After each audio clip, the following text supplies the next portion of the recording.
កាស៊ីណូចំនួន4កន្លែងផ្សេងគ្នានៅក្នុងខេត្តព្រះសីហនុត្រូវបានបិទទ្វារក្រោយអាជ្ញាធររកឃើញចំណុចទាំងនេះបាទប្រិយមិត្តយើងដឹងហើយថានៅខេត្តព្រះសីហនុគឺជាខេត្តមាត់សមុទ្រមួយរបស់កម្ពុជាដែលកំពុងតែមានការរីកចម្រើនគួរឲ្យកត់សម្គាល់ខ្លាំងមែនទែនយ៉ាងណាមិញក្រោយពីខេត្តព្រះសីហនុក្លាយទៅជាតំបន់ទេសចរដ៏គួរឲ្យចាប់អារម្មណ៍ពីសំណាក់ភ្ញៀវទេសចរជាតិនិងអន្តរជាតិយើងក៏ឃើញថានាពេលចុងក្រោយនេះមានជនជាតិចិនជាច្រើនបានចាប់អារម្មណ៍មកវិនិយោគក៏ដូចជារកស៊ីនៅក្នុងខេត្តនេះផងដែរការវិវត្តខ្លួនរបស់ខេត្តព្រះសីហនុយើងឃើញថាមានទាំងកាស៊ីណូមានទាំងអគារធំៗជាច្រើនផ្សេងទៀតក៏ដូចជាអគារពាណិជ្ជកម្មជាច្រើនរបស់ជនបរទេសដែលកំពុងតែបណ្ដាក់ទុនក៏ដូចជារកស៊ីនៅក្នុងប្រទេសនេះផងដែរយ៉ាងណាមិញចង់ដឹងថាតើមូលហេតុអ្វីបានជាបាទអាជ្ញាធរនៅខេត្តព្រះសីហនុសម្រេចបិទកាស៊ីណូចំនួន4កន្លែងផ្សេងគ្នានោះខ្ញុំនឹងលម្អិតព័ត៌មានទាំងនេះជូនប្រិយមិត្តទាំងអស់គ្នាអាជ្ញាធរសមត្ថកិច្ចខេត្តព្រះសីហនុបានប្រកាសផ្អាកនិងបិទកាស៊ីណូចំនួន4កន្លែងផ្សេងគ្នាបាទនៅក្នុងខេត្តព្រះសីហនុដោយមានការសង្ស័យជាប់ពាក់ព័ន្ធនឹងការប្រព្រឹត្តបទល្មើសឆបោកតាមប្រព័ន្ធអនឡាញឬក៏ប្រព័ន្ធបច្ចេកវិទ្យានេះឯងបាទនេះបើតាមគណៈកម្មាធិការគ្រប់គ្រងល្បែងពាណិជ្ជកម្មកម្ពុជាបានឲ្យដឹងនៅថ្ងៃទី3ខែវិច្ឆិកាឆ្នាំ2025កន្លងទៅ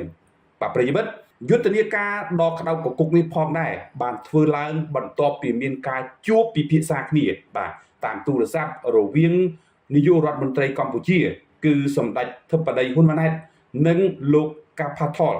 នាយកនៃការិយាល័យស៊ើបអង្កេតកម្រិតសហព័ន្ធ FBI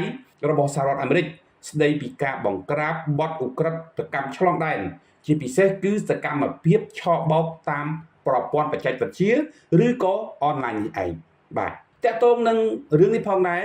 បើតាមកាសែតនៅក្នុងស្រុកបានចុះផ្សាយយ៉ាងប្រងព្រាតបាទកាលពីពេលថ្មីនេះផងដែរថាដោយអនុវត្តតាមបទបញ្ជាលេខ01បបបរបស់រដ្ឋាភិបាលកម្ពុជាស្ដីពីយុទ្ធនាការបោះសម្អាតការឆបោកតាមប្រព័ន្ធបច្ចេកវិទ្យាឬក៏ការបោកប្រាស់តាមអនឡាញនេះបាទគឺនៅថ្ងៃទី2ខែវិច្ឆិកាឆ្នាំ2025នៅវេលាម៉ោង9ព្រឹកក្រុមការងាររបស់អគ្គលេខាធិការដ្ឋាននៃគោលកនៃអគ្គស្នងការនគរបាលជាតិដឹកនាំដោយឧត្តមសេនីយ៍ឯកសៀងសេនអគ្គលេខាធិការរងគោលកសហការជាមួយនឹងរដ្ឋបាលខេត្តព្រះសីហនុស្នងការនគរបាលខេត្តព្រះសីហនុមន្ទីរការងារខេត្តព្រះសីហនុដែលដឹកនាំសម្របសម្រួលនីតិវិធីដោយលោកឈីវអេកគង់ព្រះរាជអាជ្ញារងនៃអัยការអមសាលាដំបងខេត្តព្រះសីហនុ